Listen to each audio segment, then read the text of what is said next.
ba ipapagawa mo?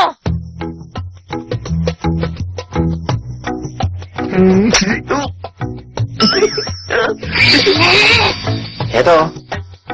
Kung ano ipapagawa ko sa'yo. Dahil yun sa wrestling match nung nakaraan, di ba?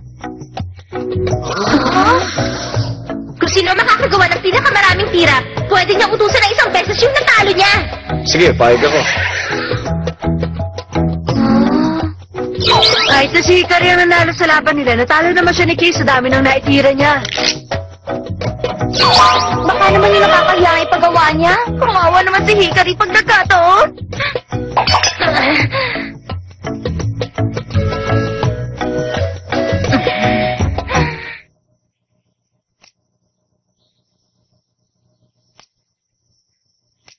Diyos ko naman! Ano ka ba? Sabihin mo na kasi! Okay, pakigawa na lang ako ng bento. Ha?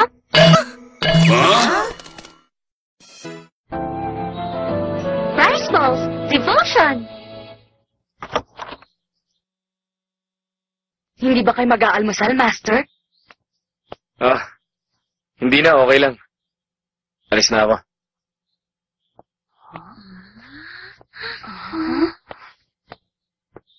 Napansin mo ba? Para maganda yata ang mood niya ni Master K. Ano nga kaya ang nangyari?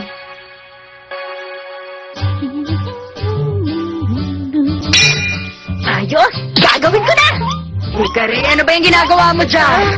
Mama, magandang umaga. Naisip ko po kasing gumawa ng bento. Ano? Bento? Tama! Pwede ba umalis ka na rito sa kusina? Kayo, Beth! Mama, bakit mo ba ako pinapali? Huwag ka na nga magtanong! Hindi ba kabiling-bilinan ko sa'yo na huwag ka pumunta sa kusina?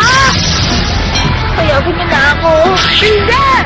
Pag nandito ka sa kusina, sinisira mo ang counter, sinasayang mo ang mga pagkain at pinapatapos mo ang lutuan! Dahil sa'yo nahihirapan sa pag-ayos at paglilinis sa papa mo!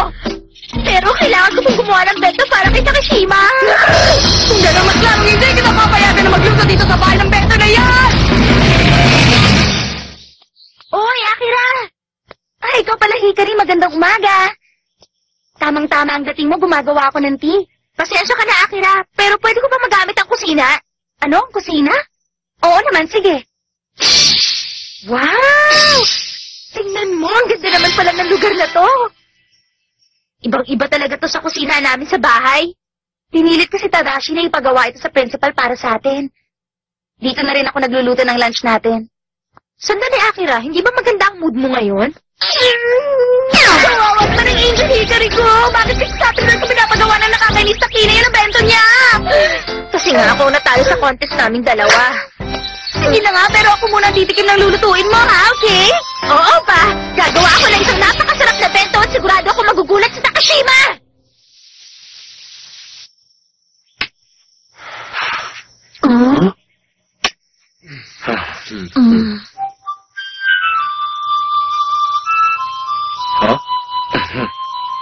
Ano mo problema? Wala. Gusto mo bang sumali sa laro namin? Hindi, ayos lang ako. Ganun ba? Ayun, Megumi, kakaiba siya yun. Parang hindi siya yung kinakilala natin. Kaya nga hindi ko alam kung ano sasabihin ko sa kanya eh. Magandang umaga sa inyo! Gutom na ako! Wow, sarap nito! Salamat ha, kakain na ako! Teka, meron ba nangyari dito? Wala naman nangyari. Ganun ba? Okay! Uy! Napangiti kayo ngayon! Ano ba talaga nangyayari? Tadashi, Bakit? Ano ba yun? alam mo ba yung kasunduan nila? Yung tungkol sa paggawa ni Hikari ng bento para kay Kay. Oo nga, kaya naman pala eh. Kaya pala maganda ang mood niya ngayon. Pasensya na sa abala. Magandang umaga sa inyo lahat. Ang president. Ang walang kwentang president! Walang silbing president. Ikaw yung walang kwentang presidente, hindi ba? Talagang pinagkalit ako dito mga to ah! Pakiusap nga ako ka lang! Ba't ba pumunta rito? Gusto ko lang malaman kung dumating na si Miss Hikari Hanazano. Siya ba? Nakalipat na siya kahapon pa. Kaya sige, makakaalis ka na. Wala kang galang ah! Kapag gumagawa ng bento, dapat simulan sa pagluluto ng kanin. Okay, uumpisahan ko na sa paghuhugas ng bigas. Ganyan nga, tama yan, Hikari. Ayos! Ay, nakakainis. Nakakainis. Uulitin ko na lang. Teka.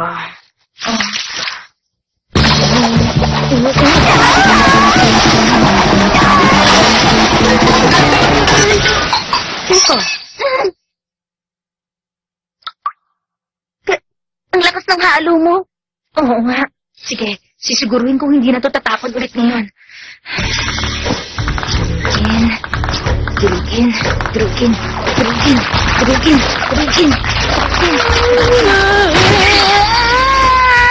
Natapos ko rin!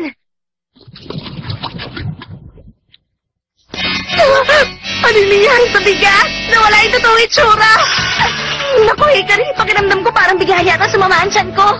Pwede ba hindi na muna ako titikin yan? Talaga? Ayos ka lang. Sige, huwag mong pilitin ang sarili mo. Oo, sige.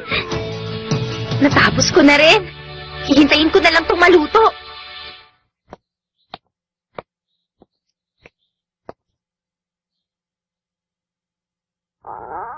Ha? Saan nga kaya nagpunta si Hikari Hanazono? Sandali, hindi naman kaya siguro siya lumipat, di ba?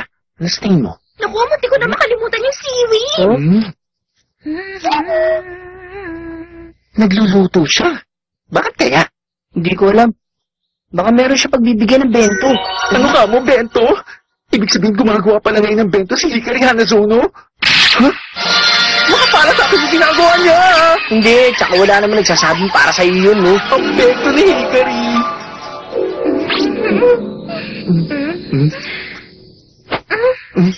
Siya nga pala, Hanjin, meron ako dalang bento rito para sa'yo. Heto na,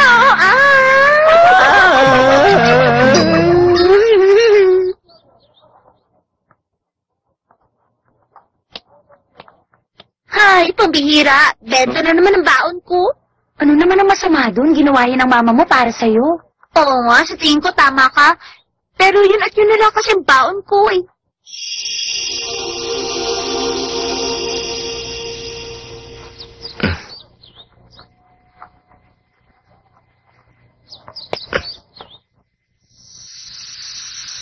Ano ba yan? Inabot na ako ng tanghali ah.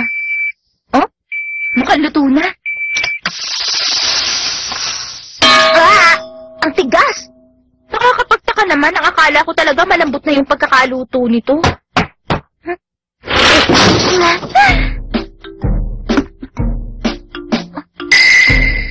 Ano ba yung gagawin ko dito?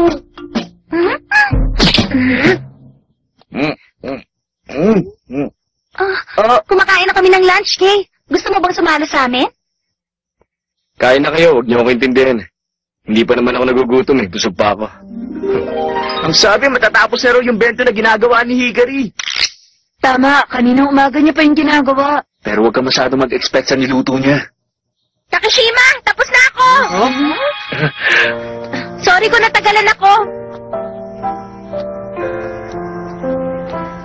Okay lang, hindi pa naman ako naiinip. Hindi nakikita sa mukha niya pero siguradong tuwang-tuwa siya. Hindi pa siya kumakain simula kanina umaga. Heto na, ginawan kita ng rice ball. Oh, cannonball? Gusto ko sanang gumawa ng iba, kaya lang tanghali na.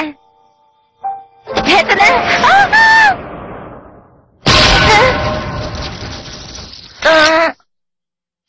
Ang sakit nun kung may tinamaan. Oo nga. Mukhang cannonball talaga yun ah! Tadashi! Kakainin ko yan. Wag na, hulog na eh! Kakainin ko pa rin. Huwag na! Mga bata! Wala nang parang na ginagawa niya! Huwag niyo nang gayahin! Hintayin mo ako. Gagawa ako uli. Wala na tayong magagawa. Sinubukan na niya lahat para magawa yun. Sa ibang tao, pagdating sa pagluluto, kahit anong hirap ang gawin nila, walang mangyayari.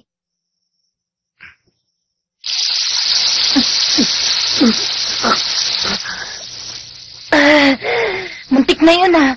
Muntik ko na maipakain sa kanya yung napakasamang lasang yun.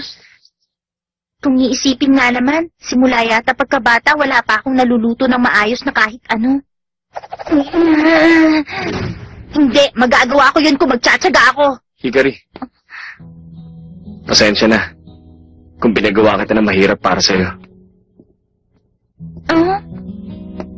Pwede mo pa ba akong bigyan ng rice ball na ginawa mo kanina? Kakainin ko yan. Hindi pwede. Bakit kita pakakainin ng ganun? Pero, Ayos lang. Gusto ko talagang gawin yon.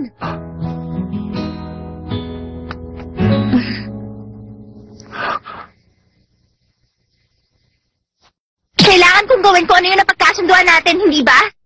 Kung natalo naman talaga ako, igagawa kita ng masarap na bento para patas ang laban. ganun pala. Sige, wala na akong dapat sabihin. Galingan mo ang ginagawa mo, ha? Miss Frank number 2. Huwag mo akong tatawagin ng ganung rank! Teka, ano bang problema niya? Bakit ba siya pumunta rito? Ayos! Sige, sisimulan ko na uli!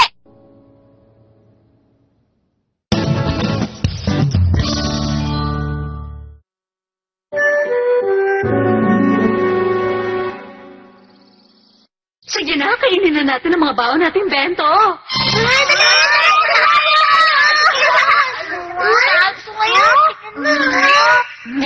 Oh, balit ang baon ko.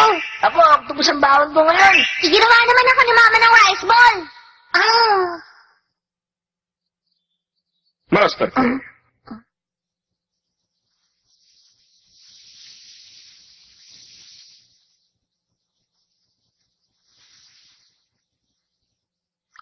Ang galing naman. Ang swerte mo, Takeshima. Dami niyong baon. Yaman.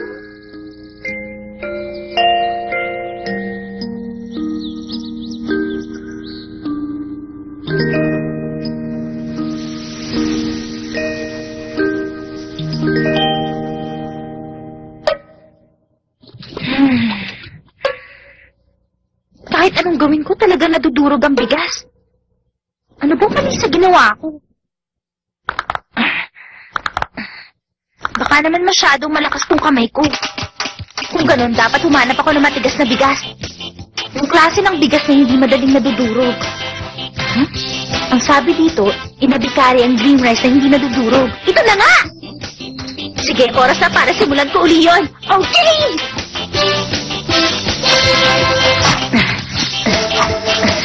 Sa palagay ko, maganda nga itong inabikari. Nararamdaman ko na hindi talaga nadudurog. Ayos! Sigurado tama na itong ginawa ko!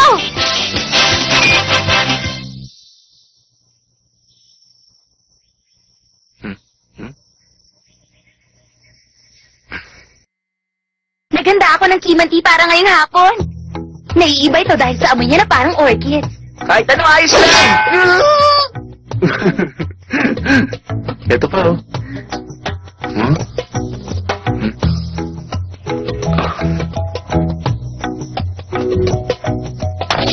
Mukhang gutom-gutom yata si Kay, ah. Ayos lang kaya siya?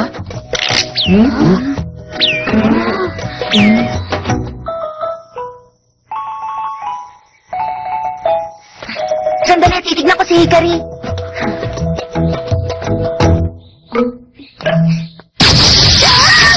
Hikari, ano ba yun? Hikari, ano, nasaktan ka ba? Naku, Akira, pumalpak na naman ako. Pasensya na, dumi-dumi na rito sa kusina. Ayos lang, huwag mong alalahanin yun.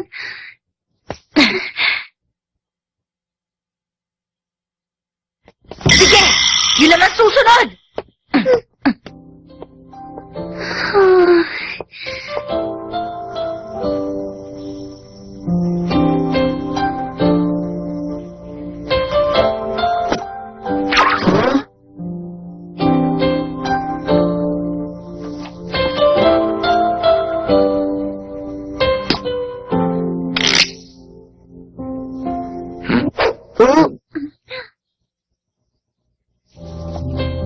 Hindi ko talaga inaasahan na magiging ganyan siya ka-gentleman. Ayos lang kaya talaga siya?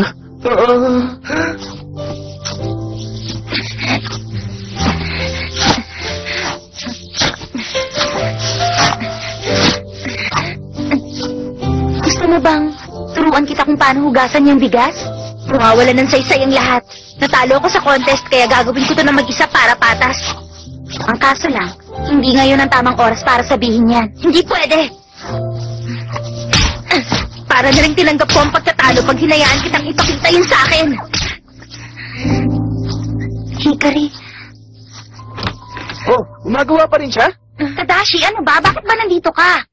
Gusto kong makita si Hikari. Mukhang nahihirapan ka na. Nagsisimula pa lang ako. Alam mo, sa tingin ko, basta homemade, walang pakialam si Kay, kahit ano pa yan. Huh? Ibig sabihin hindi niya ginagamit ang pagkapanalo niya para igawa siya ng bento? Hindi. Sa tingin ko, hindi dahil doon. Parehong wala sa bahay ang mga magulang ni Kay dahil nagtatrabaho. Kaya hindi pa siya nakakakain ng homemade na bento. Kung sa bagay, totoo nga yun. Sa tingin ko, hindi pa siya nakakakain ng kahit na anong ginawa ng buong puso para sa kanya. Kahit pa paano, naiintindihan ko ang nararamdaman niya. Pasensya na, Hikari. Kung pinagawa kita ng mahirap para sa'yo. Kung ganun, talagang gusto niyong kainin yun.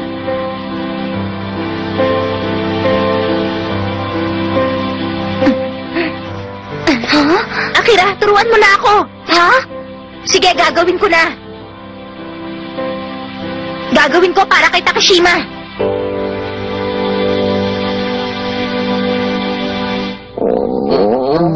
Gusto ko makita kung bakit ang tagal niya. Pero sa tingin ko, hindi para sa iyo yun, President. Hindi ang mga pampayag! Hindi siya mapapatawad!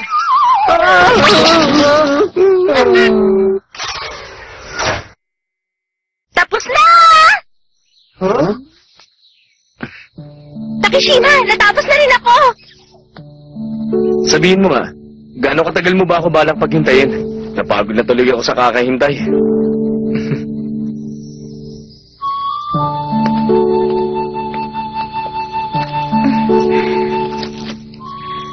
Heto na, ano masasabi mo? Alam mo, King, ginawa niya ang lahat ng makakaya niya. Tingnan niyo yung kanin, nakikita talaga yung hugis. Lahat makakayang gawin kung pagtuntunan ng pansin. Pwede ba tumahimik kayo dyan?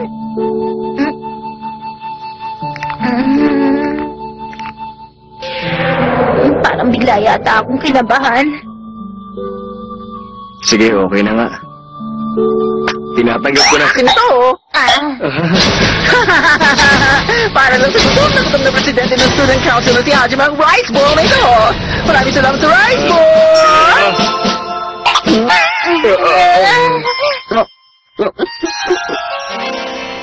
Ang sama ng lasa.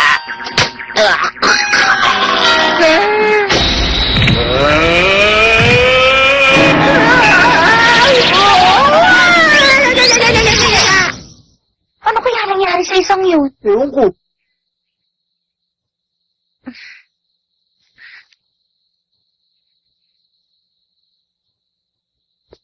Hikari, Pasensya ka na, Takishima.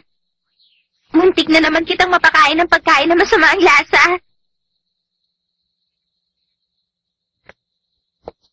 Pasensya na.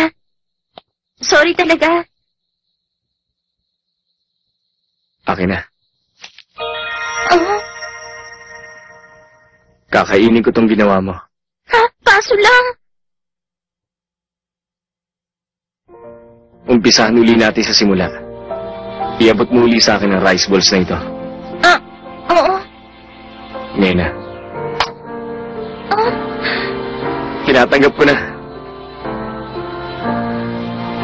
Takashima.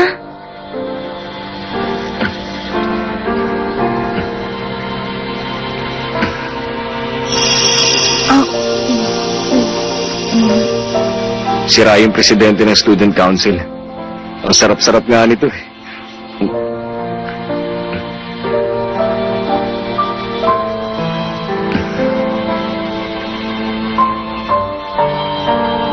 Talaga? Totoo?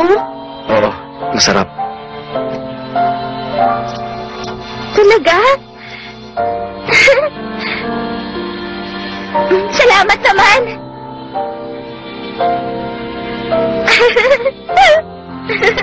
Pag gutom daw, kahit na ano kakainin. Maraming salamat. Napakasarap talaga nun. Okay. At dahil doon, sa tingin ko oras na para dahan-dahang wakasan ang buhay ng Student Council President. Huwag ka nga magsalita ng ganyan! Nakakatakot! Oo nga! Alam ko na! Sa susunod, For all of you too, okay?